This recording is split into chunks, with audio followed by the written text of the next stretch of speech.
Et puis à partir de 15 ans, je suis arrivé en formation à Guingamp. Voilà. Donc en À 15 formation. ans, tu as été recruté pour rentrer au centre.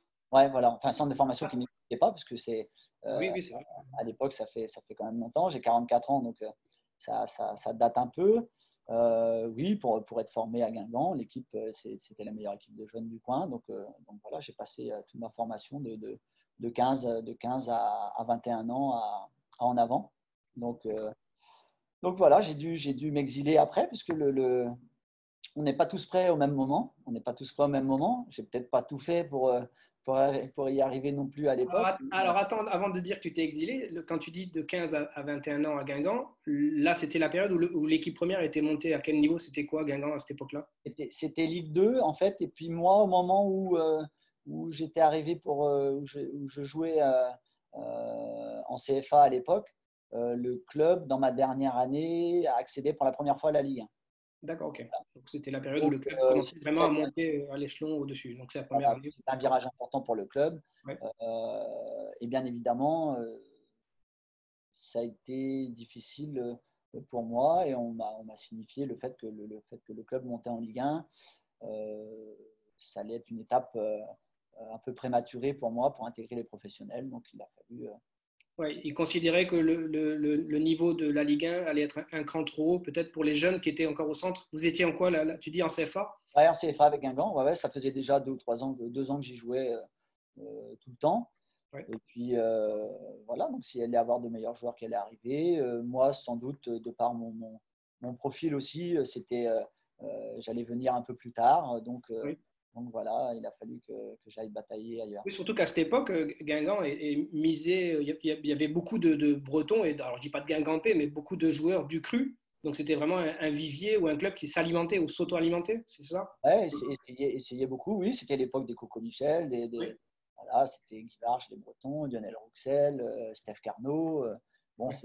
c'était tout ça à Guingamp, hein, donc Et voilà. en fait, le centre de formation, c'était l'équipe première et c'était ça, le centre de formation. C'est là où ça Ah, réceptionnait tous les Bretons. la première fois où En Avant remonte, c'est avec tous ces jeunes qui ont été formés là que je viens de citer. En fait, quand le club est redescendu en national, tous ces jeunes-là sont repartis en national et ont fait regrimper le club en Ligue 1 pour la première fois. D'accord. Toi, tu avais qui là, au niveau des entraîneurs? Tu as eu des entraîneurs Ouais, bah, Yvon Schmitt, hein, bien sûr, hein, Yvon qui vont Schmitt, jouer, hein, hein. qui a été mon formateur, qu'il soit directeur du centre ou même il était adjoint aussi, mais il était revenu après aussi. Donc c'est quelqu'un qui m'a marqué à Guingamp, Yvon, hein, bien sûr. Ouais, d'accord. Et donc là, donc, tu prends l'initiative, ou en tout cas, le fait que le club ne te conserve pas pour passer avec le contrat pro en Ligue 1, toi, tu t'en vas, donc tu t'exiles où alors du coup? Ouais, je suis parti un an à Pontivy. À Pontivy, c'était un club qui marchait très bien avec Michel Jarnigon là-bas, un entraîneur avec beaucoup de caractère aussi. Voilà, il fait partie des personnages du coin ici. Si on voulait s'imposer dans son équipe, par exemple, eh ben, fallait montrer beaucoup de caractère, d'envie, de détermination. Et c'était quelqu'un qui est très proche de ses joueurs aussi, Michel. Et moi, à 20 ans, ça m'a plutôt porté de le rencontrer à ce moment-là. Voilà aussi. Ouais. En fait, tu as finalisé ta formation, parce qu'à Pontivy, c'était quand même, comme tu le dis, il fallait y aller à la Ah, Maillotche, comme ils disent, c'était mieux, tout ça, avec Jarnigon là, derrière. on se retrouve avec des joueurs de 30 ans, quand on en a 20 ou 21, soit on passe le cap et on continue à vouloir progresser et à grandir vite, ou soit ben, c'est vraiment plus difficile. Moi, j'ai pris, on va dire, c'est à ce moment-là, surtout, que je me suis dit, bon, qu'est-ce que tu veux faire maintenant? Tu veux t'accrocher Ouais. ou tu veux bien vivre à l'intérieur d'un club amateur? Non, non, je pense que j'ai décidé sûrement de devenir aussi peut-être un peu plus sérieux. En bon breton, j'ai bien vécu ma jeunesse aussi. Et c'est aussi pour ça que peut-être ça n'a pas avancé aussi vite qu'on aurait pu le penser avant à Guingamp. Mais je me suis retrouvé à Pontivy avec un objectif que j'avais envie d'être le meilleur possible là-bas et de me dire que si Guingamp, peut-être à l'époque, n'avait pas insisté pour me faire signer, je voulais me donner toutes les chances de le réussir par la suite. Ça a été un peu plus long, ça l'a Ouais. fait quand même. En fait, là tu es en train de dire que tu as pris une claque quelque part avec Guingamp après X années à Guingamp. Cette claque-là, en fait, c'était peut-être parce que toi aussi, d'un côté, sans trop te regarder, peut-être que tu n'étais peut-être pas prêt mentalement ou, comme tu dis, un investissement de dire je vais y arriver. Et là, tu dis, tu fais le choix d'aller à Pontivy. C'est clair que pour finir une formation, Pontivy, c'est soit ça récupère les vieux briscards, ou soit ça récupère des bons jeunes qui sont en devenir et qui mélangent avec les vieux briscards. Pontivy, c'est réputé pour ça. Puis Pontivy, c'est très réputé aussi, à l'époque, en tous les cas, quand il y avait Michel, pour relancer ou pour donner des solutions d'ouverture à des joueurs qui n'ont pas peut-être réussi au centre. Donc là, toi, tu as fait un choix qui était judicieux, en tout cas, pour te rebooster, comme tu dis, te faire violence encore, en gros. Quoi. De par la situation géographique de Pontivy, ils récupéraient les joueurs du Stade Rennais aussi de la même façon que certains Guingampais.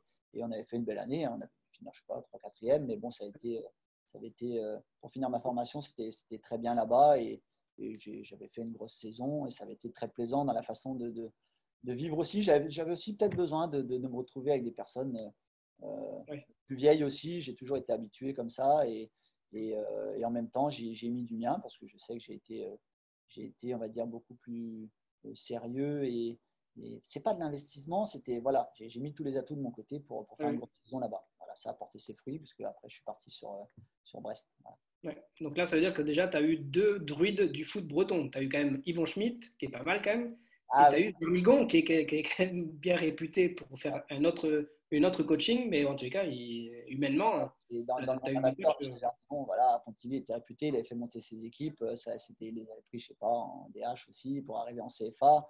Et c'est un club où voilà, il y avait beaucoup de monde à l'époque au match et tout. C'était vraiment c'était un bon club. Et bien sûr, ils vont à la formation. Hein, voilà, Oui. il était dur, mais à l'arrivée, j'ai su vite pourquoi et rapidement, c'est bien parce que j'ai su réagir et je savais que la direction qu'ils nous donnait au centre de formation à Guingamp était la bonne et qui la suivre si on voulait avoir une chance de réussir. Donc là, du coup, comme tu dis, départ pour Brest. Donc, autre club breton. Là encore, autre club à caractère, où il faut des joueurs à caractère, tempérament. Hein. Le Brest, c'est aussi cette mentalité-là. Donc là, du coup, toi, ça ne te change pas grand-chose de Pontivy et peut-être dans la continuité? Ouais, et puis bon, voilà, je me suis dit, quand je m'étais dit à l'époque, voilà, le Stade Brestois montait un autre projet, c'était redescendu en CFA. Donc, un club comme le Stade Brestois qui avait connu les grandes heures avant, c'était un club qui était redescendu à CFA aussi. Il montait un projet de vouloir retrouver assez rapidement la Ligue 2 avec des moyens, une grande ville. Je me suis dit à ce moment-là, j'ai fait le choix de me dire, ben, si jamais je dois retrouver le haut niveau, ça passera sûrement par être dans une grande ville avec des moyens qui vont leur permettre d'y arriver assez rapidement. Donc, j'ai trouvé un président là-bas, Michel Gestin, qui avait aussi voilà, beaucoup de caractère, quelqu'un qui correspond bien à ma mentalité aussi, et de gagneur, de vouloir s'accrocher. C'est dur, mais on fait l'effort. Et puis voilà, ils ont su monter rapidement une équipe compétitive pour, en 2 ans de temps, remonter en national et finir par arriver en Ligue 2 quelques années plus tard. Là, c'est pareil, tu parles encore une fois de caractère. Et là, c'est marrant parce que tu parles, c'est rare quand le joueur dise ou parle du président. Ouais. Tu as parlé de Gestin parce que c'est vrai que c'est un personnage lui aussi. Et à l'époque, c'était un personnage parce qu'il tenait le club et quand on parle de Jarnigon, d'Yvon Schmitt, c'est des personnalités. Mais Gestin, c'était. Personnalité, ouais, Michel Gestin, voilà, c'était clair. Dès la poignée de main, on savait où on mettait. C'était Et, le politique voilà, sportif. voilà. Je pense qu'il avait un réel objectif, comme il l'avait réalisé lui aussi avant. C'était à Ancenis, le club d'Ancenis qu'il avait fait monter avant en Détroit, Michel, je crois, en tant que président aussi. Il n'avait qu'un seul souhait, c'était de refaire vivre Brest, les grandes heures qu'ils avaient connues avant. Bon, moi, j'ai tout de suite senti le coup la première fois que je l'ai rencontré.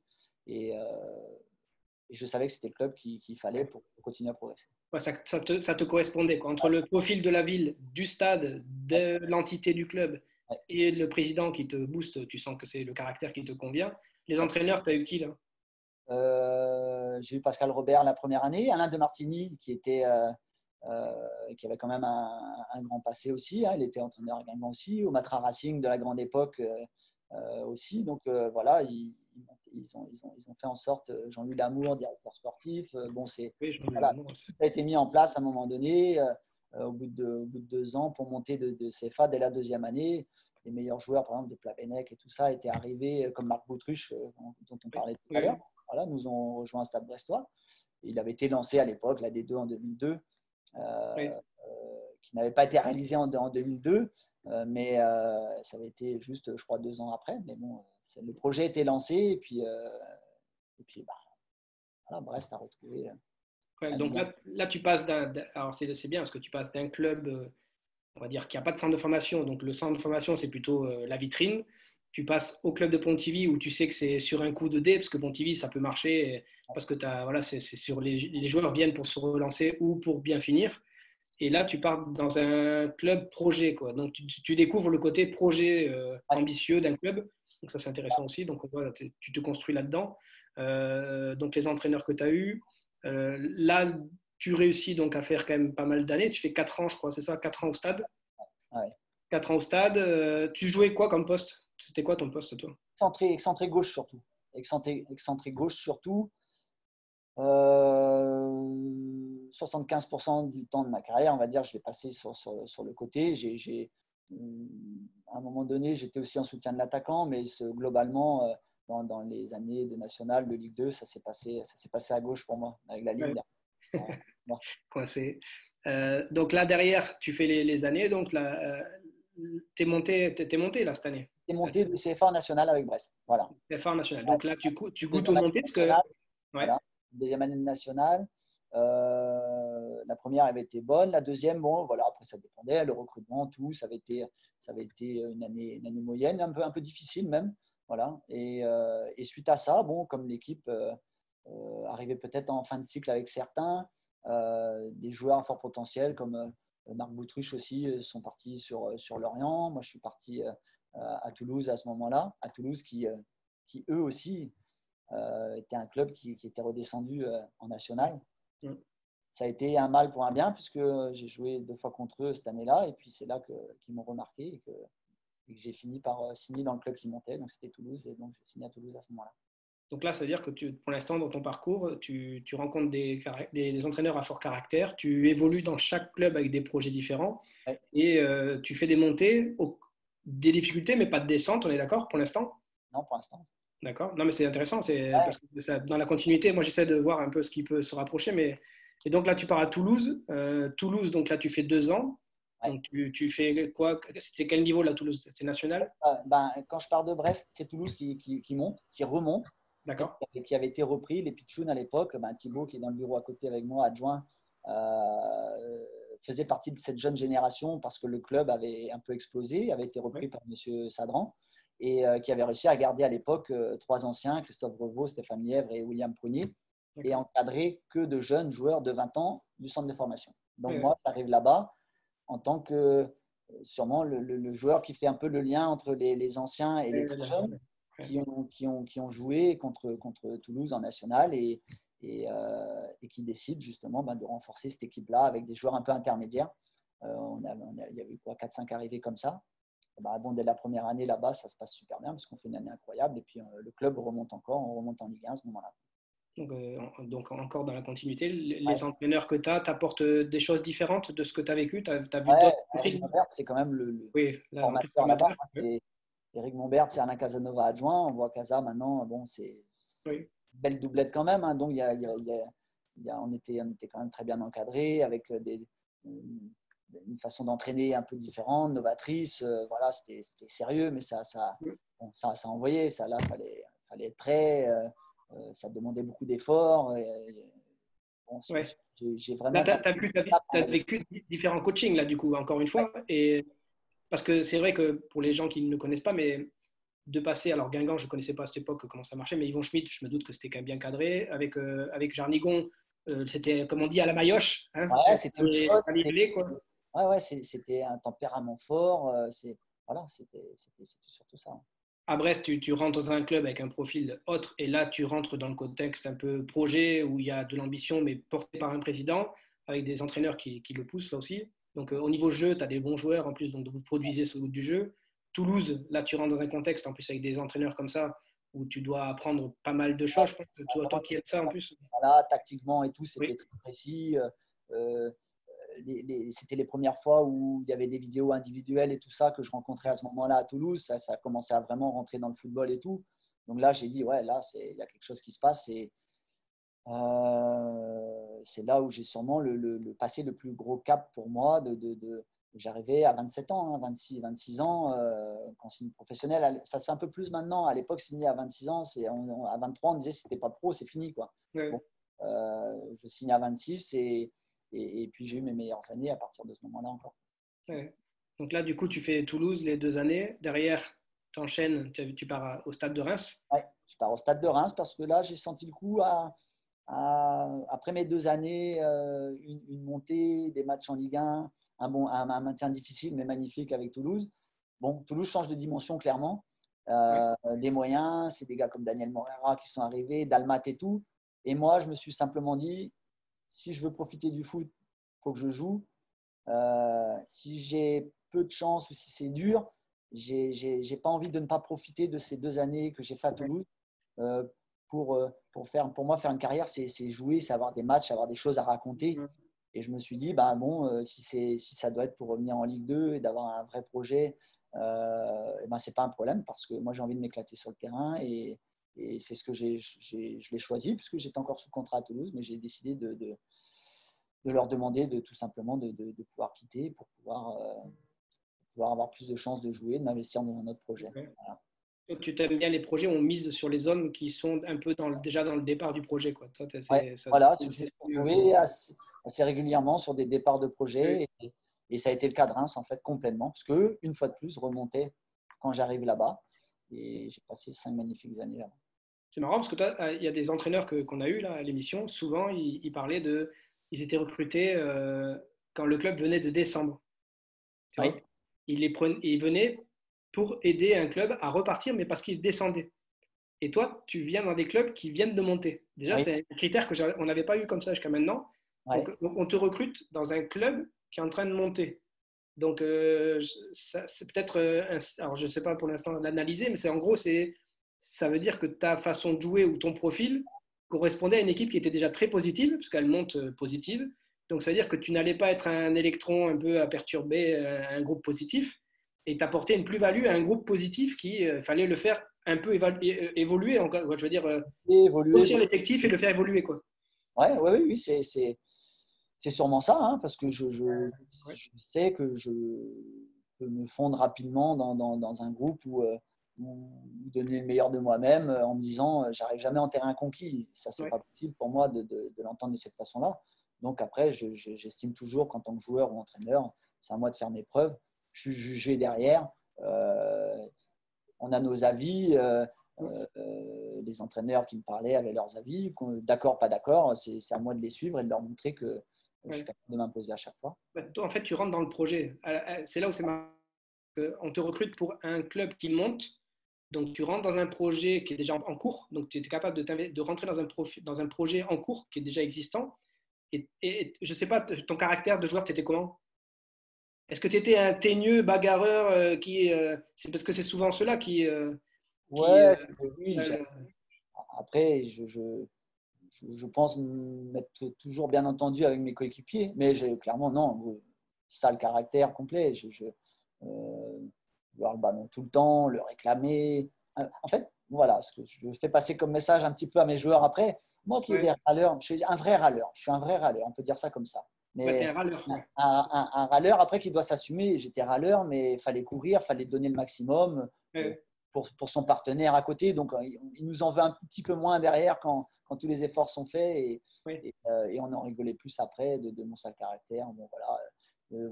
Pour te dire, Alain de Martigny m'appelait le journaliste. Bon, ça veut tout dire un petit peu que je Ouais, parlais un peu beaucoup de temps en temps. Mais c'était tout simplement parce que j'avais envie d'être investi complètement et que pour moi, le foot, c'était aussi ça. Et que de me dire me taire de temps en temps, c'était pas très grave. C'était juste pour montrer un peu de dynamisme et pour faire avancer l'équipe. est-ce que tu étais un leader en tant que joueur? Ou est-ce que tu étais un joueur de groupe, mais sans être un leader, positionné leader, tu sais, sur qui? C'est pour ça que je trouve que souvent, un joueur qui vient dans une équipe qui descend, on prend des joueurs soit pour changer tout l'effectif, ou soit on renforce avec des joueurs de caractère. Parce que l'équipe qui descend, souvent, on dit elle manque de profil, soit des bons joueurs, ou soit elle manque de caractère ou de leader. Est-ce que toi, tu étais un leader ou pas? Parce qu'au final, tu ne rentres pas dans un projet à reconstruire, tu rentres dans Ouais. un projet qui est construit ou qui se construit. Non, non, moi je pense que j'ai toujours voulu faire partie des discussions. Non, non, j'ai toujours été un leader sur le terrain. c'est leader d'effort, c'est leader d'idées aussi. C'est de donner son avis, c'est de parler des choses qui ne vont pas dans un vestiaire, sur le terrain, ne pas attendre qu'il y ait l'intervention de quelqu'un. Si l'entraîneur ne peut pas tout faire sur le côté, charge à certains sur le terrain de faire passer le message. Ouais, tu étais un bon relayeur d'informations ou tu étais un bon observateur, en gros, c'est ça, toi. Tu observais pas mal, je pense, non? Ouais, et puis bon, j'ai toujours agi sur le terrain. À un moment donné, quand ça ne va pas, faut au moins faire beaucoup plus d'efforts que ce qui est fait sur le moment. Si on peut arranger la relation avec ses milieux, avec son latéral, comme moi je jouais sur un côté, ça devait se régler vite. Bon, moi, je n'attendais pas 10 minutes. Tu étais un leader de l'instant, tu étais un meneur de l'instant. C'est dans l'instant, si le Moi, mec. vivre le foot, c'est parler, c'est communiquer, c'est ne pas être passif. Ça, c'est pas possible pour moi. Non, non, non. Intéressant. C'est tellement merveilleux que je l'ai toujours vécu comme ça. Une façon c'est bien ça. Tu as une façon de prendre en fait ce qu'on te donnait et de le donner, de le rendre à 100%. C'était ça. Ouais, de le transmettre, de dire, de corriger, sachant qu'à partir du moment où moi je prenais la liberté de parler, de diriger un petit peu, moi en retour, il n'y a aucun problème. On pouvait me dire ce qu'on voulait. Après, on discutait. Voilà, on discute. Ça fait avancer les choses quoi qu'il arrive. Avant le match, pendant le match aussi, après le match, sûr aussi. Donc, il n'y a pas de problème. Déjà, rien qu'à t'écouter, je pense qu'après, on ira sur le côté entraîneur, mais tu es donne tout, après tu peux parler. Donne tout. Ouais, c'est ça. Sois irréprochable et tu pourras parler. C'est un peu ça. Râle, mais court, c'est pas un problème. Voilà. Après, on discute. Tu ne viens pas la ramener si tu n'as pas tout donné. En gros, ouais, c'est ça. C'est exactement ça. C'est exactement ça. Mais oui. Bon, tu as résumé. Voilà. Oui, voilà ça. Donc là, du coup, tu pars ensuite, ton dernier club de joueurs, si c'est bien ça que j'ai suivi, tu pars à Avranches. Ouais. Donc là, vas-y. Ouais, je pars à Avranches parce que, bon, malheureusement, on est descendu à Reims. J'ai eu une grosse blessure au genou, comme beaucoup de joueurs de temps en temps. À un moment donné de ma carrière, à 31 ans, j'ai eu une grosse blessure. J'ai eu quasiment un an d'arrêt.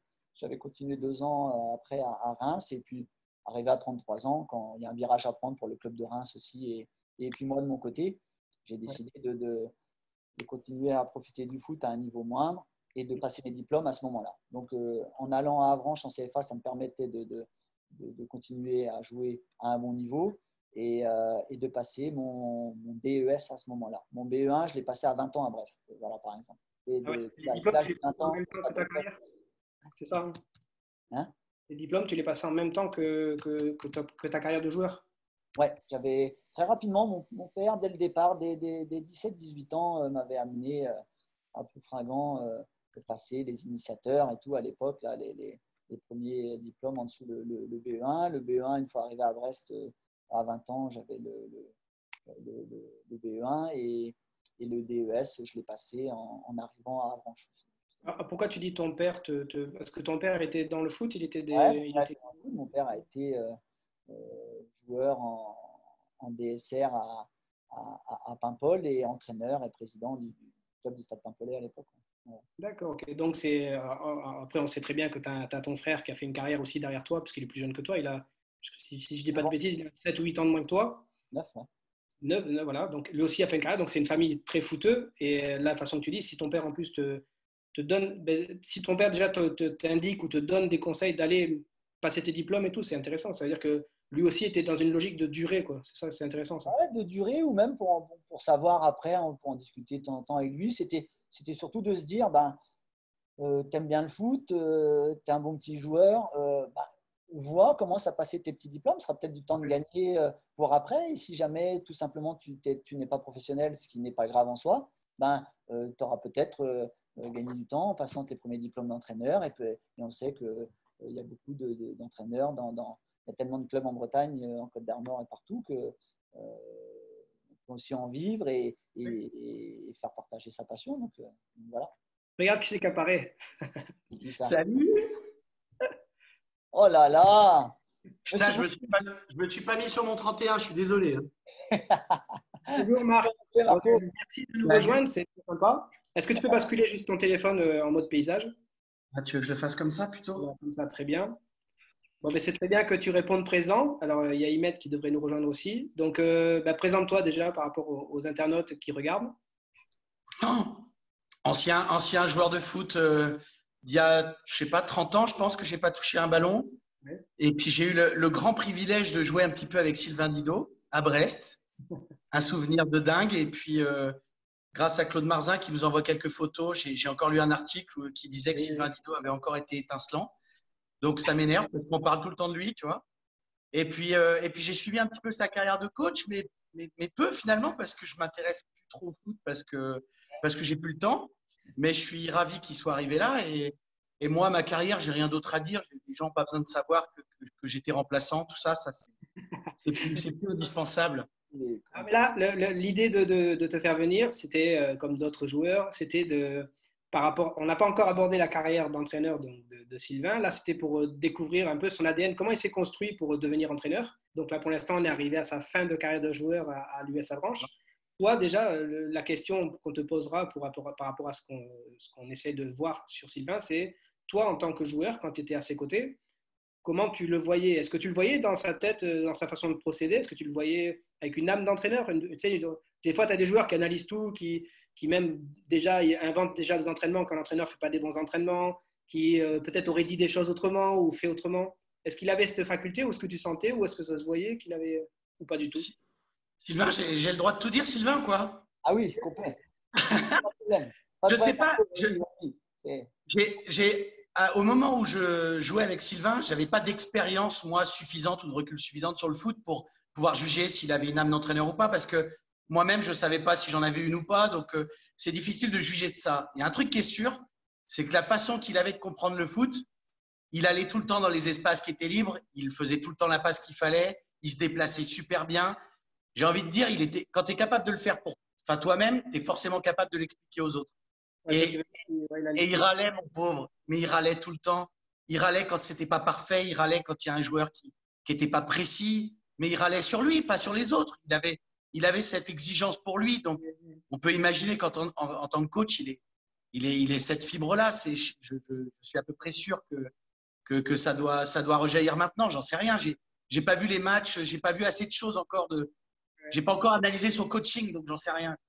Ouais. Mais ce que tu dis, c'est un peu ce que déjà moi je remontais par rapport à ce qu'il expliquait de son parcours de joueur, c'est que il n'a pas l'air d'être un leader de vestiaire ou je pense pas que ce soit Non. Par contre, sur le terrain, il aime bien que les mecs autour de lui et lui en priorité. Si lui, il est à 100% qu'il se la donne, il veut que les autres autour, ils se la donnent à 100% aussi. C'est ça, c'est ce que tu dis aussi, toi?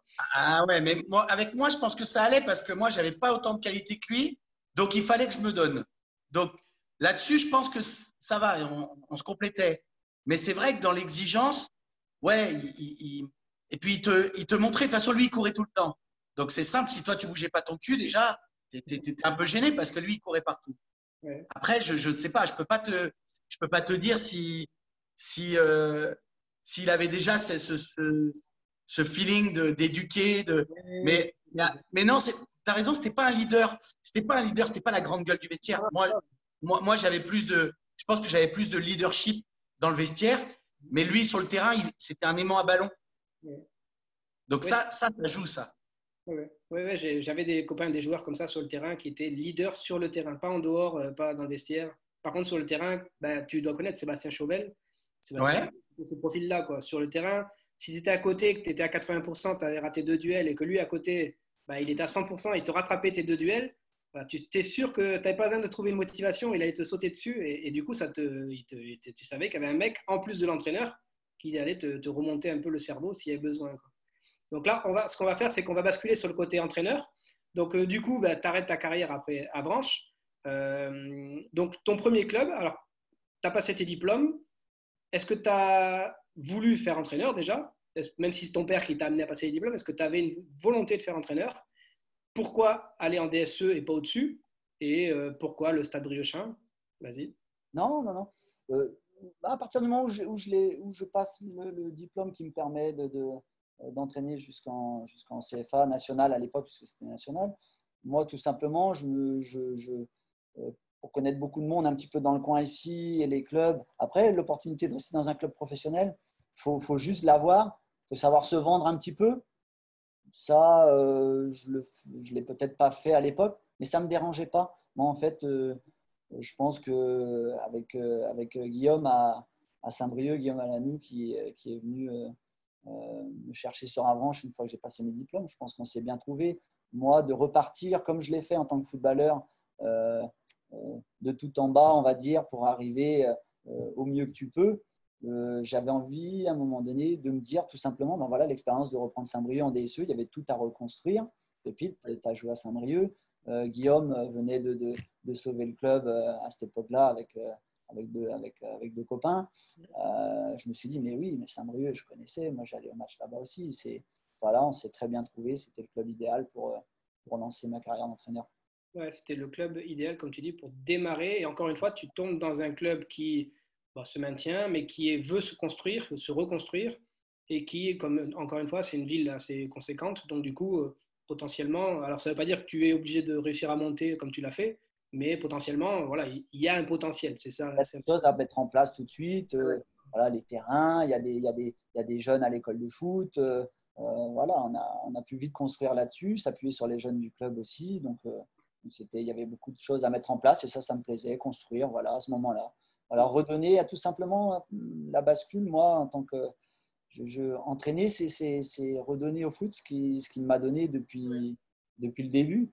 Donc, ben voilà, chaque année, c'est comme ça. Ça a débuté à Saint-Brieuc et ça continue maintenant à gagner. C'était dans cet esprit de je donne 100% et j'espère que ça me le rendra, quoi. C'est un peu c'est Ouais, ça. c'est ça. Rendre passionnément à tous les joueurs que je croise, les dirigeants, les bénévoles avant, de s'investir un maximum pour prendre du plaisir déjà au quotidien, de se dire qu'on essaye de bien faire les choses avec le maximum d'intérêt et pour tout simplement rendre aux gens qui s'investissent aussi d'avoir une personne qui fait le maximum. Ouais. Donc là, du coup, tu prends Saint-Brieuc, tu fais monter de la DSE le club jusqu'à la CFA, même si tu ne coaches pas en CFA, mais tu l'as fait monter jusqu'à la CFA. Donc, c'est-à-dire que tu fais 3 montées. Derrière ça, tu bascules sur Guingamp.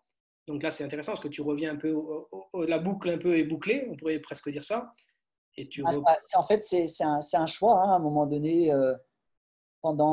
J'ai fait 6 ans à Saint-Brieuc, je n'avais pas eu de contact pendant 6 ans et quand on l'attend peut-être plus, ben, c'est là que ça revient mais de lâcher ce groupe à Saint-Brieuc, ça n'a pas été si évident. On voit qu'il continue à bien grandir puisque il y a eu un bon nombre de joueurs qui ont été pris dans les clubs aux alentours en DSE et en DH qui sont encore là. Mais tout simplement, je me suis dit, si je devais retrouver un jour le monde professionnel en tant qu'entraîneur, ben, je ne pouvais pas refuser le fait de faire ça dans mon club formateur. Voilà. Ouais.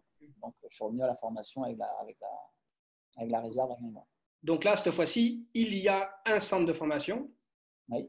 Parce que, à ton Il époque, y a un centre d'entraînement magnifique. ouais, Magnifique. Sortie de terre aussi. Donc, encore des infrastructures incroyables pour travailler, pour mettre en application toute l'expérience que j'avais pu engranger pendant 6 ans à Saint-Brieuc. Mais pour passer un cap, c'est sûr que de se rapprocher d'un staff professionnel, que ce soit c'était Antoine Combaré quand je suis arrivé, Jocelyn Gourvenec que j'allais déjà voir avant quand j'étais à Saint-Brieuc. C'est sûr d'être au quotidien, proche de tout ça, allait m'amener sûrement à aller plus vite. C'était comme un peu le toit de Pontivy et de Brest à l'époque en tant que joueur. Voilà, c'est ça. Donc là, tu fais trois montées avec Saint-Brieuc. Tu as fait des parcours en coupe avec Saint-Brieuc pendant ces années-là? Oui, un gros parcours. On avait pris aussi une belle gifle une année. C'est pour ça que j'avais aussi beaucoup appris à ce niveau-là. C'est que l'année d'après, par des discussions aussi avec des entraîneurs de tout niveau, je m'étais dit qu'il n'y avait pas de petit tour à jouer, que l'équipe qui devait être alignée devait être la meilleure dès le début. Et on avait fini par battre le Stade brestois à Fred Aubert un mois de décembre. Là, J'étais venu le voir le match, je m'en souviens, ouais, c'est vrai. voilà, donc Oui. c'était une très belle soirée. Donc là, du coup, tu bascules sur Guingamp. Donc parce que là, tu fais monter Saint-Brieuc en CFA. Tu ne continues pas donc à coacher en CFA. Tu vas à Guingamp pour l'opportunité de rentrer dans un cercle pro. L'équipe de Guingamp, la réserve, est en National 3 quand tu la prends, c'est ça? Ouais. Donc tu fais une année et vous remontez de suite en National 2, c'est ça? Ouais, la deuxième année, ils avaient pour objectif, ils m'avaient été dit d'avoir comme objectif de faire remonter l'équipe réserve en National 2 le plus vite possible. On a réussi la deuxième année et tout en s'attachant bien évidemment à faire avancer les jeunes joueurs quand même, mais il avait été jugé bien de pouvoir faire grimper cette équipe-là en National 2.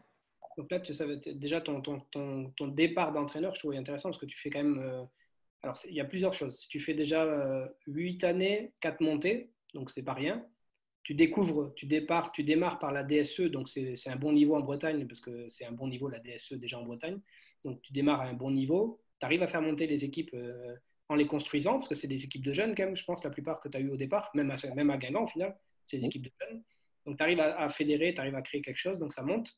Là où ça devient intéressant, c'est que donc ça veut dire que ça fait 8 ans. Derrière ça, tu as le club de Guingamp, et je trouve ça super valorisant. Le club de Guingamp te fait confiance et te donne la possibilité d'intégrer le staff professionnel dans un autre contexte, parce que là, c'est adjoint, c'est plus entraîneur principal. Ouais, le président valorise à ce moment-là mes deux années avec la réserve. Donc, bien évidemment, c'est très appréciable. Ça donne de la continuité à mon parcours et j'en étais très heureux l'année dernière. Et découvrir le rôle d'adjoint? Ouais, aussi, ça tombait bien, on va dire, à ce moment-là. Après 8 ans, apprendre toutes les séances et tout, c'était très bien de voir aussi de quelle façon un groupe professionnel, même si on y a été dedans, un Marco, on sait comment ça fonctionne dans les groupes aussi.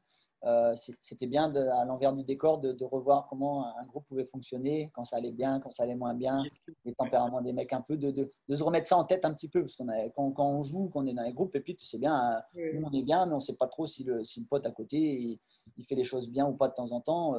Et de le voir en tant qu'adjoint, d'avoir un peu de recul, d'être un peu plus tranquille, on va dire. Ça fait bizarre de ne plus prendre des décisions pour savoir qui c'est que tu vas mettre sur la feuille de match le vendredi soir ou de réfléchir, mais ça m'a fait du bien à ce moment-là, même si ça a duré 4 mois, mais ça fait bien de le voir quand même. Mais alors là, du coup, l'entraîneur, comme en pro, beaucoup ça se passe, même maintenant dans d'autres niveaux amateurs, l'entraîneur donc ne tient pas et donc se fait renvoyer, on va dire, de l'équipe. Donc, du coup, on te propose de prendre. C'est là où je trouve que, je ne sais pas, Marc, ce que tu en penses, mais je trouve énorme. Après, je ne sais pas, c'est ce que je pense. Je trouve énorme que Guingamp prenne un entraîneur, ou en tous les cas, donne la confiance à un entraîneur qui n'a que 8 ans. Ça, moi, je disais à un autre coach que j'avais en dehors de l'antenne il y a quelques temps, je lui disais, Guingamp a fait un truc déjà intéressant de prendre un entraîneur jeune. Et en fait, il a compris par mon message, entraîneur jeune par l'âge. Et donc, il m'a fait d'autres entraîneurs qui avaient des âges plus jeunes. Mais en fait, ce n'était pas jeune par l'âge, c'est jeune par l'expérience. Parce que 8 années, où il n'a pas fait 8 années en national ou 8 années en CFA, il a fait 8 années de la DSE à la CFA en faisant des montées. 8 années, dont 4 montées.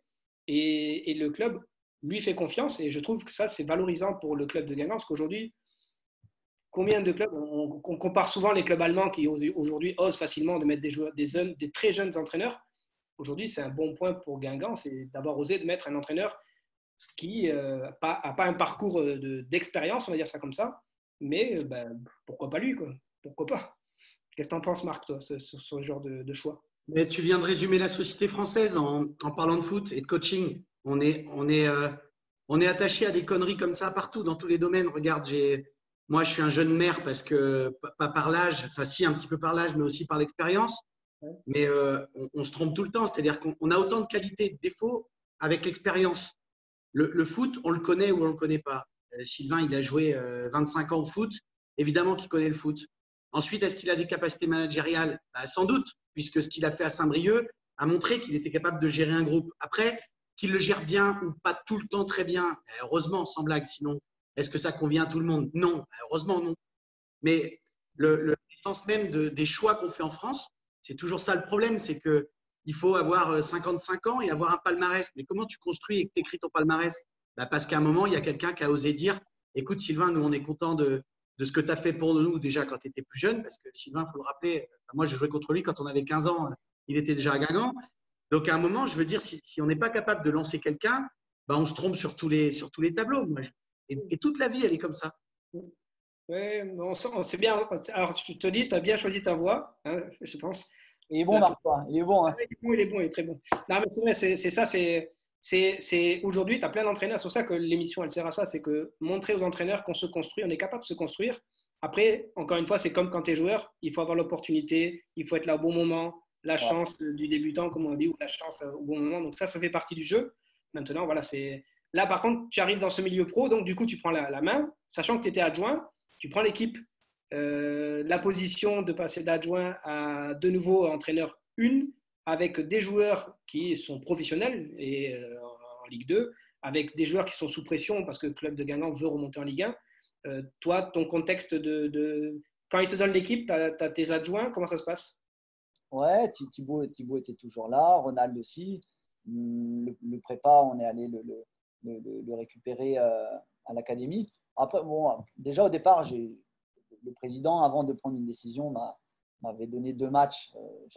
Oui, c'est vrai. Et d'avant, il y avait eu une semaine où il avait pu me voir à l'œuvre parce que Antoine Comboiré avait été écarté, Antoine. Et j'avais fait une semaine à ce moment-là aussi. Et là, quand ça s'est reproduit, le président m'avait donné 2 matchs parce que faut savoir convaincre aussi. Comme tu dis, Pépite, il faut saisir l'opportunité. Quand le président il dit 2 matchs, c'est 2 matchs. Moi, je ne joue pas. J'ai juste à faire 2 semaines de feu, à préparer mes séances le mieux possible et essayer de transmettre ce que je peux et avoir ce petit soupçon de réussite que les matchs finissent par une victoire pour pouvoir continuer aussi. Bon. Alors, on est d'accord que 2 matchs, tu n'as pas le temps d'impliquer ta tactique, ta façon de voir le foot. Donc, Ah, des petites ça veut idées dire que les précises. joueurs sortaient d'une déception, peut-être, et ils trouvent un entraîneur peut-être jeune qui arrive et qui, en plus, tu as dû leur ouvrir la tête de dire bah, donnez tout comme tu es capable de le faire quand tu es sur le terrain. Vous êtes là, vous êtes pro, donnez tout, éclatez-vous. C'est un peu ça que tu as dû l'amener un peu comme ça, je pense. Et donc, Ouais, les joueurs ont adhéré de suite. non. Bon, en plus, bon, on avait 2 matchs rapprochés en plus, donc c'était lundi, vendredi, donc avec l'incapacité à peut-être avoir du temps entre les 2 matchs, en plus, j'en avais pas eu. Maintenant, voilà, il y a des petites choses précises qu'on peut mettre en place pour peut-être sécuriser un petit peu les joueurs dans leur façon de penser ou d'aborder ces 2 matchs qui viennent avec un entraîneur qui change et tout. C'est jamais marrant pour des joueurs de voir leur entraîneur qui part quand même, qui est écarté. C'est quoi qu'il arrive un peu traumatisant, donc il faut essayer de les détacher de ça et en les focalisant surtout sur ce qui allait venir et de quelle façon moi je voyais le match suivant, la préparation de l'équipe adverse peut-être comme on l'a fait avec le staff et mes 2-3 petites idées précises que je voulais voir quand même pour avoir une équipe cohérente et qui allait surtout réagir. Oui. Donc là, du coup, tu fais tes 2 matchs, tu confirmes avec des résultats. Du coup, on te donne la possibilité de continuer la saison. Et là, tu te retrouves maintenant, on va dire, à faire ta saison. Parce que là, on va dire que tu n'avais pas ton recrutement, peut-être que l'entourage ou tout ce que tu as autour, et ce n'était pas à toi, parce que ce n'était pas toi qui l'as mis en place. Donc là, maintenant, tu te retrouves dans le contexte du vrai entraîneur, je vais dire, professionnel de Ligue 2, qui est sous pression. Voilà. Que toi qui es sous pression tout le temps avec la politique, et ben là, je pense qu'il est sous pression dans un club je ne dis pas qu'il n'a pas le choix, le club, mais c'est une priorité, c'est remonter en Ligue 1, ça on est d'accord, surtout avec tout ce qu'ils ont fait au niveau des structures. Donc là, maintenant, tu te retrouves dans une position d'un entraîneur passionné, passionnant, qui adore ce qu'il fait, mais vraiment avec le bagage de l'entraîneur pro qui se dit, ben, ça marche, peut-être qu'on le garde, ça ne marche pas, peut-être qu'on le vire. Là, tu retrouves maintenant ce contexte-là, maintenant. Ouais, complètement, c'est ça. Après, c'est les résultats, hein. On prépare Oui, sa semaine, mais on sait qu'on est jugé sur le résultat. Bon, il y a les premières défaites qui arrivent, qui arrivent après. Bon, on se dit, bon, voilà, c'est de la pression, mais ça reste du foot. Donc, c'est de la pression, on est déçu, on ne dort pas bien. On sait que quand on est entraîneur, on est tout seul. Quand on est joueur, on peut s'appuyer toujours sur ce qui se passe à côté. On peut évacuer assez rapidement. Bon, entraîneur, c'est très bien qu'on est un peu oui, tout seul à ce moment-là, mais bon, non. Après, il faut que ça continue. On sait qu'il y a beaucoup d'exigences. Il y a du monomatch, c'est ça. l'entourage du club. Est-ce que ça a été la bonne décision de prise et tout? Bon, voilà, après, il ne faut pas douter. Moi, quand je doute un peu, je me réfugie dans mes séances, ce que j'ai à dire à mes joueurs, la vidéo que je peux voir du match, pour leur montrer de quelle façon ça doit être corrigé, et puis communiquer avec eux pour qu'il y ait le moins possible de choses qui s'échappent et qui ne soient pas dites. Voilà. Après, je sais très bien que l'entraîneur est jugé sur les résultats, donc c'est comme ça. T'aimes bien, comme il a dit Marc, déjà quand il était à te côtoyer en tant que joueur, et puis moi, comme je vois comment tu en parles de ta carrière de joueur et autres, t'aimes bien maîtriser tout, quoi, qui n'est pas un truc Si tu Ouais. peux maîtriser tout, c'est mieux, quoi. On sent que t'aimes Ah, bien. mais je me rends compte qu'on ne peut pas tout quand même maintenant. Comme je Ouais, le faisais peut-être il y a quelques temps, sur une équipe professionnelle comme ça, on a besoin d'avoir un staff costaud ouais. et, et c'est très bien. Je pense que je suis très bien entouré à Guingamp ici, que ce soit Thibaut qui vient d'arrêter, c'est un jeune adjoint. Là, il y a Frédéric Bompard qui nous a rejoint justement Ouais, pour ça, j'allais pour te nous dire. apporter cette expérience supplémentaire. Le fait de pouvoir cadrer encore mieux le groupe au quotidien et d'avoir le moins d'informations qui puissent nous échapper de façon à ce que les gars se sentent vraiment portés par un staff et un projet et qui est cette année de faire remonter Guingamp. Est-ce que l'entraîneur Sylvain Didot, amateur, et l'entraîneur pro aujourd'hui, et encore plus pour la nouvelle année qui arrive, la nouvelle saison, tu es dans le cœur de l'entraînement, c'est toi qui fais l'exercice, c'est toi qui es dans le truc, ou tu as pris un peu de recul comme beaucoup d'entraîneurs maintenant le font? Alors, si on a choisi de vouloir prendre un adjoint confirmé, qui est Fred Bompard, bien sûr, qui était avec Denis Garcia, c'est aussi tout simplement parce que, voilà, Pépite, c'est simple, hein, il y a 20 joueurs sur le terrain, euh, il y a souvent deux ateliers différents. Si moi j'en ai un d'un côté avec Thibaut de l'autre, on se rend bien compte qu'à un moment donné, le joueur qui veut gagner sa place, qui est en concurrence avec un autre, s'il fait 20 minutes plein gaz et que je ne suis pas sur la situation, on loupe quelque chose. Et puis moi, mon avis aussi. Donc, c'est tout simplement de pouvoir de temps en temps avoir un peu de recul. La situation jouée, finale, on va dire, ou qui se passe avec les 20 joueurs, c'est pas un problème. Je suis là, je vois que je l'amène ou que je m'en détache un peu de temps en temps, c'est pas très grave. Mais quand il y a une partie d'entraînement, je dois pouvoir voir tout le monde en fait. Ouais. C'est indispensable que les joueurs le sentent et le sachent d'ailleurs. Donc, c'est aussi pour ça que. Marc, est-ce que tu as une question là, par rapport à ce qui va arriver, la saison, ou par rapport à ce qu'il dit là? Ben moi, j'ai quitté le foot pour éviter tout ça. Tu vois, Sylvain, il dormait pas déjà quand il était joueur. Il dormait pas jusqu'à 5 Ah, mais heures du parce qu'on mat. sortait, Marco. Hein. On dormait pas parce qu'on sortait après les matchs, Marco. Mais non, mais c'est troublant. Moi, j'aime bien cette attitude de dire. J'ai vécu le complément d'effectif, moi, quand j'étais joueur. Et c'est vrai que l'entraîneur n'a pas la capacité à tout voir, à tout maîtriser et de sentir. S'il arrive à faire sentir à ses joueurs ce qu'il vient de dire là, c'est assez fabuleux parce que moi, à la mairie, j'ai 130 personnes et on a toujours peur de croiser un agent et de ne pas connaître son prénom. Tu vois ce que je veux dire? Ben, l'entraîneur de foot, il a toujours peur de croiser un joueur putain, qui a fait un truc de malade et qui a fait une semaine un peu différente et un peu exceptionnelle par rapport aux autres. Et toi, tu n'étais même pas foutu de lui laisser sa chance 20 minutes. Bah ouais, tu as peut-être raté un truc. Tu as peut-être raté un truc. Et c'est sympa ce qu'il dit. Enfin, moi, j'aime bien ce que tu dis, Sylvain. C'est d'avoir envie d'avoir quelqu'un d'autre qui est là, qui a peut-être vu des choses, qui ose te dire que toi, tu as peut-être raté un truc. Et c'est plutôt ça me plaît Et bien tu ça. sais, c'est Alain Olio, là, je sais pas, qui est passé sur la dernière émission, une des dernières émissions, qui a justement dit ça, qui a ramené ça même au monde amateur en disant, est-ce qu'aujourd'hui, alors moi j'étais entraîneur comme Sylvain, est-ce qu'aujourd'hui, il m'avait ramené ça vers moi en disant, est-ce qu'aujourd'hui, tu te souviens d'avoir parlé avec les 25 gars de ton effectif pendant toute la saison? Mm. Alors, après, bien sûr, tu dis, bah non, j'ai fait au mieux de mon temps et ma disponibilité. Mm. Mais là, ce que tu viens de dire, Marc, c'est exactement ça. C'est que bah, le 24e joueur, peut-être que celui-là, il va te faire gagner tes 2 matchs ou peut-être qu'il va te motiver tes joueurs à l'entraînement à bien s'entraîner parce qu'il va être le bon complément de l'entraînement. C'est ça, c'est ça. Et le fait d'avoir aussi la capacité cette année d'avoir un autre adjoint me permet, quand il y a une coupure à l'entraînement, justement, de me dire, tiens, je vais avoir 3 minutes pour aller voir le latéral. On dit latéral parce que Marco, c'était son poste, et qui joue ou qui joue moins. Je vais gagner du temps à ce niveau-là. Je vais avoir 3, 4 périodes dans l'entraînement. Je vais pouvoir aller corriger un garçon qui n'a pas joué avec moi le week-end ou que j'aurais été voir jouer avec la B. Et je sais que ça touche et que c'est très important et que celui-là, s'il est capable de se sentir euh, concerné parce que je suis venu le voir une fois dans la semaine ou une bonne fois sur 2 semaines, si celui-là donne le maximum pour faire face à l'excentré titulaire de l'équipe, je me dis que tu montes en, Ouais, tu en, le montres, oui. montes en qualité automatiquement. Donc ça va me donner ce petit plus cette année, ouais, c'est sûr. Et puis tu gardes un effectif concerné, surtout dans un objectif de montée, parce que vous aurez cet objectif-là. Tu gardes vraiment un ensemble. Parce que le plus dur, c'est ça, c'est de garder concerné un ensemble. Dans le monde amateur, ce qui se passe, c'est que les 4-5 joueurs que tu n'as pas trop calculés, bah, ils s'en vont en amateur, ils disent c'est bon, je pars vite fait dans un autre club. Alors que là, c'est des contrats, donc tu vis différemment la chose. Tu dois concerner 10, 20 salariés qui sont payés pour jouer avec toi, quoi. C'est un peu ça. Donc, Marc, c'est bien ça. Tu as 120 salariés qui. Tu ne peux pas te permettre, comme tu dis, de croiser un mec et de ne pas savoir ce qu'il fout chez toi alors que c'est ton salarié. Comme toi, c'est un peu ça, quoi.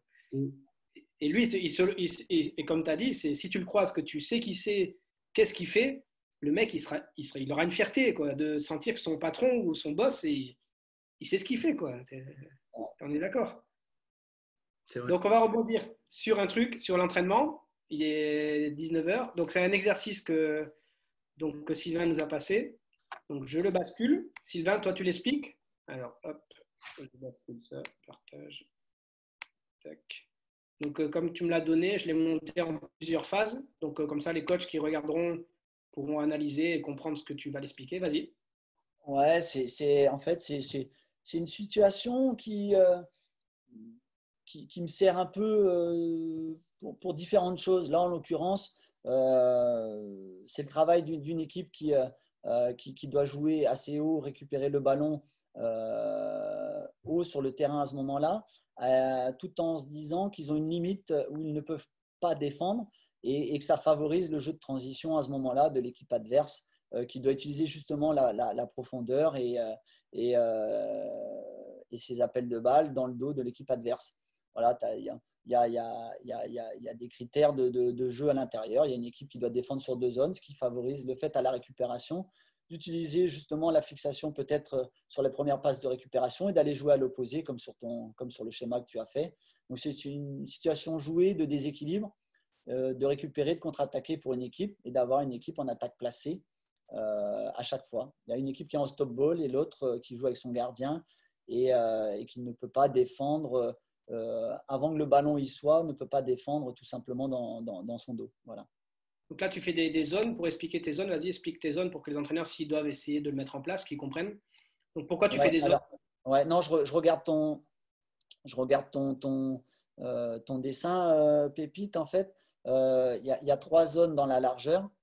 Oui. En fait, je demande à l'équipe rouge, par exemple, en possession du ballon, non, quand elle ne l'a pas, de défendre sur 2 zones tout simplement. Donc, quand on défend sur 2 zones, c'est qu'on ferme. Là c'est l'équipe, par exemple, l'équipe rond-bleu joue sur 2 zones.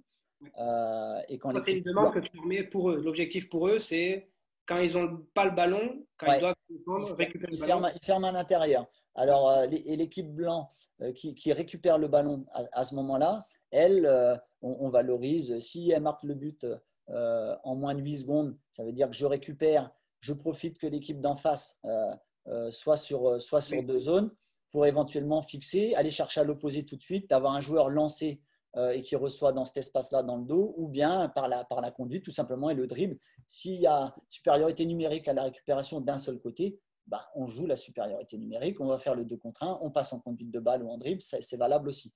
Donc, c'est surtout ça. La situation, après, une fois qu'elle se termine, une fois qu'il y a but, une fois qu'il y a un stop ball, mais quoi qu'il arrive, elle repart de l'équipe qui protège le stop ball en haut, 3 points, 1 point dans l'axe et 3 points sur les côtés. Ça repart d'en haut. Par obligation, l'équipe d'en face est sur 2 zones encore. Et le jeu continue à ce moment-là. On relance les ballons. Suivant ce que je veux voir, je fais relancer du gardien ou d'en haut là-bas. Et inversement, pour avoir en même temps d'avoir 2 équipes, comme on dit, dans 2 systèmes différents. Ça peut être le système qu'on voit de l'adversaire du week-end. Et moi, mon équipe en place par rapport à ça. Donc, je peux mettre aussi mes principes de jeu selon le match qui vient. Et là, c'est surtout pour des excentrés, par exemple, voilà, quand on sait qu'on n'attaque pas assez la profondeur, par exemple, de travailler la récupération et ne pas vouloir le ballon tout le temps dans les pieds, comme on voit trop souvent, par exemple, chez des excentrés qui aiment bien venir prendre, jouer, demander avec le ballon dans les pieds. Là, en l'occurrence, ils doivent attaquer la profondeur pour que l'exercice soit validé. Et puis, je l'utilise assez souvent. Pas que pour ça, mais en partie, c'est pour ça aussi.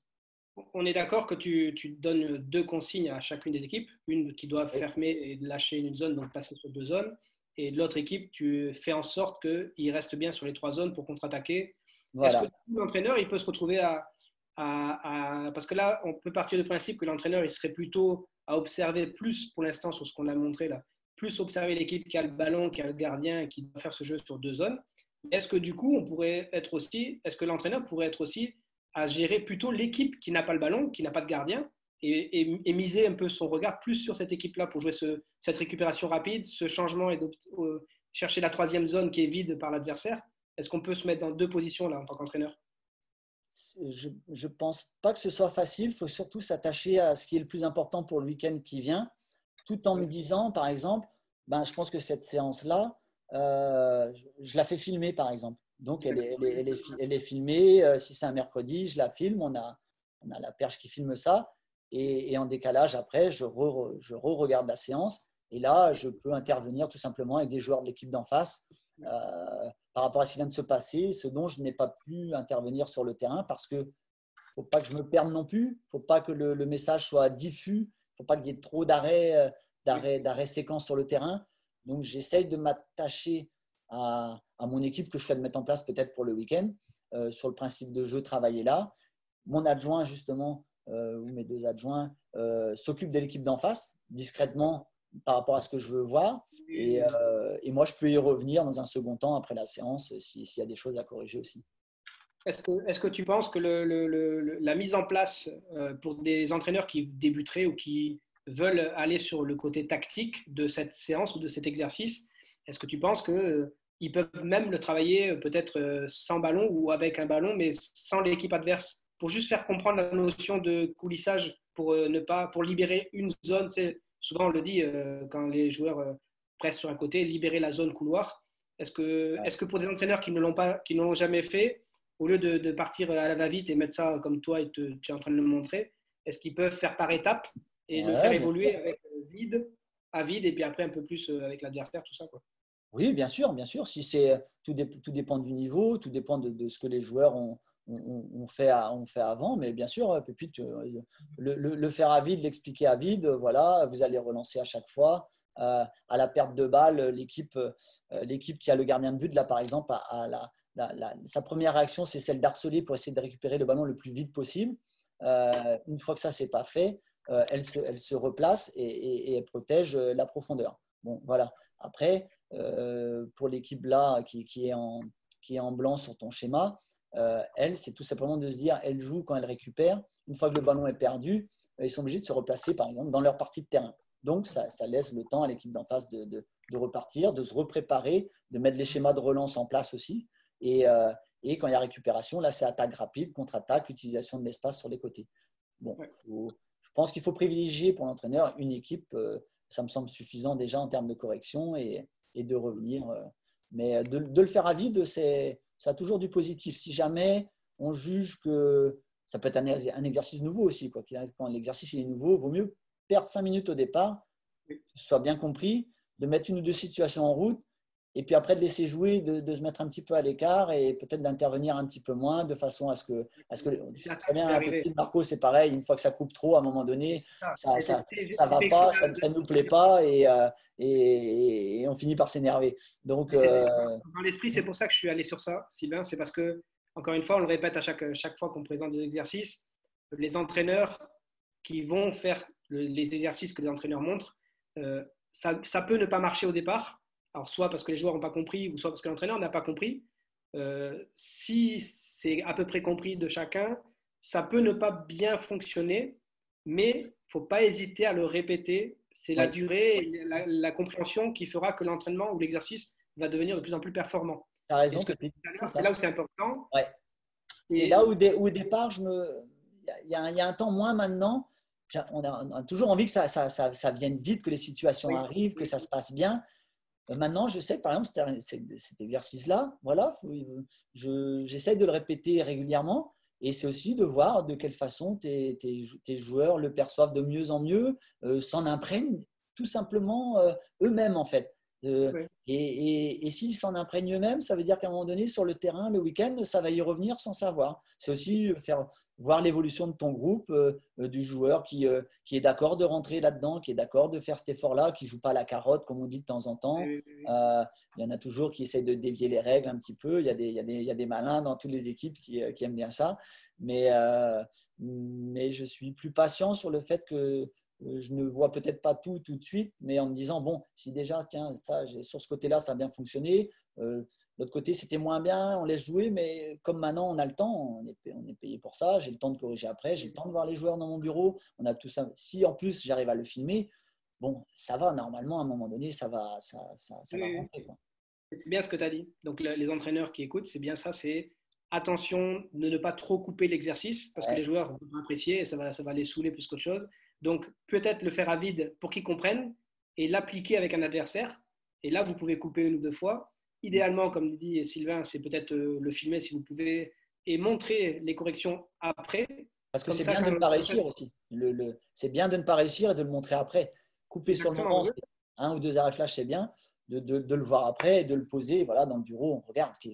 Je sais pas, qu'est-ce que tu fais là-bas? C'est pas possible, quoi. On ne peut pas défendre comme ça. Ou tu peux pas ne pas porter attention à ce moment-là. Ce n'est pas parce que tu n'as pas le ballon ou qu'il est à l'opposé que tu ne dois pas être attentif. L'appel de balle, ton excentré, il est parti dans ton dos, il a pris l'intérieur et toi, tu ne pouvais pas défendre parce qu'il y a cette limite que j'ai mise sur la situation jouée. Ben, tu as été pris. Mais avec 5 pas sur ta gauche, l'attaquant, il ne fait pas cet appel-là. Donc, tu as déjà gagné, par exemple. Voilà où on peut corriger avec la vidéo derrière.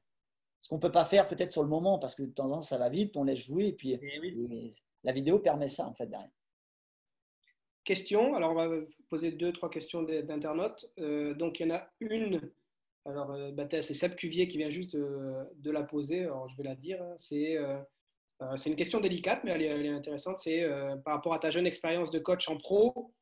Tu viens d'être confronté il n'y a pas longtemps à un drame au sein de l'équipe l'an passé.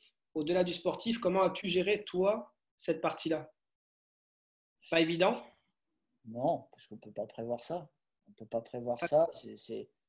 Ça se passe dans la vie de tous les jours. Ça s'est passé à Guingamp, c'est dramatique. Et on ne peut pas penser à avoir un jour un coup de fil comme ça du président.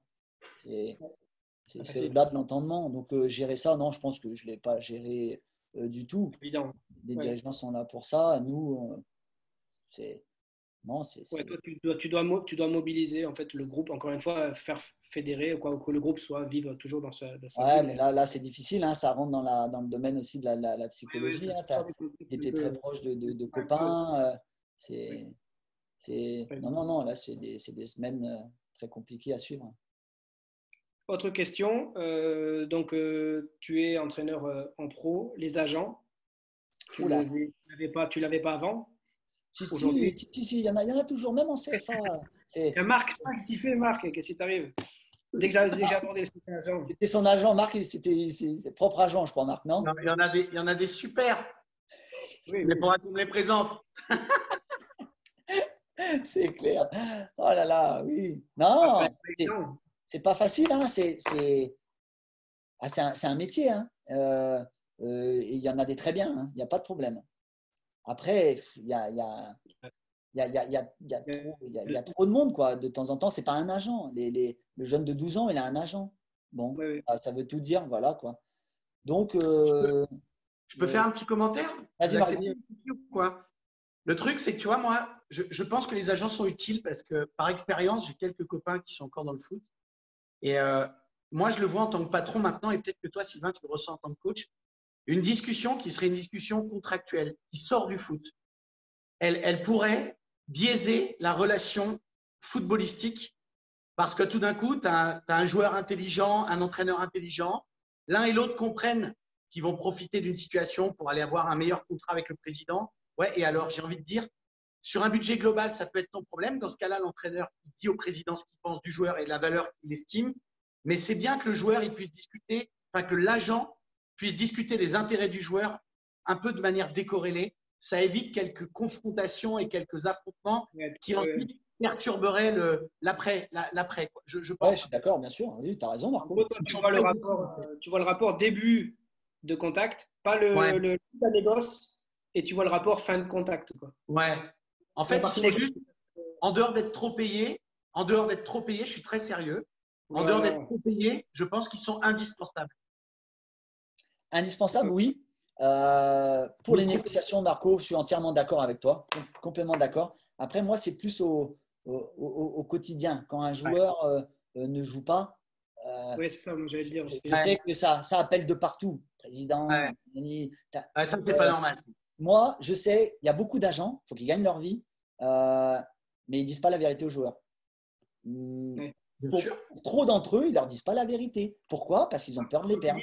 La vérité, c'est-à-dire dans quel sens? Par rapport au terrain ou hors terrain, tu parles? Non, par rapport à leur match du week-end. Moi, je suis avec les jeunes, je l'ai vu l'année dernière aussi. Un joueur que je ne fais pas jouer un match, tu as l'agent qui est capable de t'envoyer 50 lignes son SMS à toi. Si ça ne marche pas avec toi, il va faire le tour pour aller voir si le président peut agir là. Et moi, je pense que voilà, il y a des super agents. Mais j'ai envie de leur dire, mais certains marchent mieux que d'autres et ceux qui ont moins de joueurs ont tendance à peut-être leur joueur il est trop beau, donc à un moment donné ça les dessert un peu, je trouve, à ce moment-là. C'est un peu le côté. On en revient aussi à toujours pareil, mais ça c'est à l'époque où on jouait nous, on en a parlé sur chaque émission pratiquement. À l'époque, être pro, c'était pour nous être pro, c'était déjà il fallait passer les 15 matchs ou c'était 15 matchs je crois pour être pro. Ensuite, l'effectif était limité en pro. Ensuite, pour être considéré comme un pro, il fallait faire au moins une carrière pro, c'est-à-dire faire 3 ans. Et là, tu pouvais discuter argent, peut-être augmenter quelque chose. Aujourd'hui, on est d'accord que être pro, ça ne veut plus trop dire grand-chose. Il y a des professionnels, ils n'ont pas fait un match. Certains n'ont pas fait un match avec la réserve. Ils sont professionnels. Voilà, c'est comme ça, hein, il y a tellement d'argent en jeu. On n'a pas envie de se faire piquer. Maintenant, il y a beaucoup d'argent dans le foot. Un jeune, on paye 100 000 euros, on le pique à un club. S'il n'est pas protégé, maintenant on protège des gamins sur qui. Oui, en fait, c'est comme ça qu'il faut l'appeler contrat professionnel ou pas. Des contrats protection, tant qu'il a pas joué quelques années pro. Après, il a confirmé. Tu vois, ça le vrai contrat professionnel de maintenant, c'est le deuxième. C'est tout. C'est le deuxième. Le premier, il est signé 2 ans, 3 ans. Mais c'est pas celui-là. Le contrat pro, le premier maintenant, c'est le contrat de stagiaire d'avant, si on veut. Le vrai contrat professionnel, c'est celui qui re-signe parce qu'il a joué en pro et que le club le fait re-signer tout simplement parce que c'est un bon joueur. Le premier contrat pro, c'est juste pour le bloquer au cas où s'il est protégé. C'est un peu ça, quoi. Tu es protégé, c'est tout. Ouais. Bon, Marc, qu'est-ce que tu en penses? L'attitude a changé ou il est resté le Sylvain? Oui, évidemment, mais tu sais, moi, j'ai un cabinet de conseil en gestion de patrimoine. Tu sais, non, mais tu vas rigoler parce que c'est comme les joueurs, c'est comme la bourse. Tu joues sur 20 valeurs pour être sûr et tu sais que si tu en as une qui explose, tu payes les 19 qui sont partis à la casse. Et aujourd'hui, il y a tellement d'argent potentiel dans le foot que les mecs, c'est ce que dit Sylvain, signer un premier contrat, ça devient facile. Tu as un premier contrat et même à des salaires qui ne te donnent envie de signer. Oui. Et la vérité, c'est le deuxième contrat parce que là, ça veut dire que le club te désire. Voilà. Oui, c'est celui-là qui est le plus important. Oui. C'est vrai. Ouais. Bon, c'est encore une fois, tu vois, c'est ça qui est intéressant, c'est le profil, il est super intéressant de découvrir encore une fois le parcours. C'est pour ça que l'émission, elle plaît, c'est qu'on essaie de faire découvrir en fait les parcours, montrer au coach que le coach qui est en train de faire monter depuis peut-être la PH, il a fait monter 5 fois l'équipe. Alors, c'est vrai que c'est assez rare de voir un club comme Guingamp ou un club pro qui mise sur un mec qui, en peu de temps, a montré des choses, parce que tu en as d'autres entraîneurs comme ça qui montrent des choses. Après, peut-être qu'il a une plus-value. Moi, c'est ça qui me fait penser, après, je ne sais pas si vous connaissez, si toi tu le connais, Sylvain, tu me fais penser à Alain Thibout. Oh, Alain. Voilà, Alain fait partie, tu fais bien de m'en parler. Tu fais bien de m'en parler. Alain, ça a été un interlocuteur privilégié quand j'étais sur Saint-Brieuc aussi. Je l'ai de temps en temps encore. J'ai eu des super discussions avec lui. C'est des gens qui aiment le foot, qui transmettent depuis X années maintenant. Et je te passe le bonjour. Ouais. C'était mon chef de l'armée, les gars. J'étais militaire. C'était mon chef au district de football. C'est vrai que c'était pas. Je gardais le district. Ouais. Bon, en tous les cas, tu as dire quelque chose, Marc. Non, j'ai dit drôle d'armée, le district de football. Oui, c'est marin au district de football. Planqué, quoi. Planqué, c'est ça. Hein. Non, non. Bon, en tous les cas, non, mais c'était vraiment sympa. Sylvain, merci à toi d'avoir répondu présent. J'espère que ça t'a bien plu. Ouais. Marc aussi, super sympa. Sylvain, vas-y, un dernier petit mot si tu veux. Non, non, non, mais merci pour l'émission, Pépite. C'est très sympa, toujours agréable de partager des histoires de foot comme ça, de revoir Marco, très heureux. Marco, voilà, on était partis en même temps du Stade Brestois et je pense que j'ai vraiment vécu de très, très belles années là-bas. On a bien vécu dans tous les sens du terme. C'était top, hein, Marco? Ça te voit sur moi d'ailleurs, non? Ah, mais c'est ta barbe, Marco et tout. Là, on a des bons vivants comme ça, voilà, passionnés. Ça me fait plaisir de te voir en forme et tout. Et j'espère que tu vas bien. Et au plaisir de se revoir, Marco. Mais bon. Et puis, tu sais, Sylvain, comme Lorient et Brest sont en Ligue 1, maintenant, j'ai plus que Guingamp à supporter. On va essayer, Marco, on va essayer. À bientôt. Ouais, pas de souci. Salut. Sylvain, on te souhaite la réussite et encore une fois, passe une année, une bonne préparation déjà, un bon retour sur le terrain.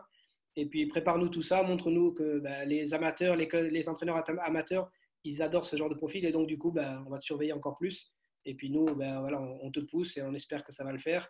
Et puis encore une fois, félicitations au club de Guingamp d'avoir osé et en espérant que ce soit il faut que ça marche maintenant, c'est tout. Hein. Voilà. Hein. Oui, ça, donc, voilà. En tout cas, merci Sylvain. À bientôt. Merci. Ciao. Ciao. Bonjour Merci. Ciao. tout le monde.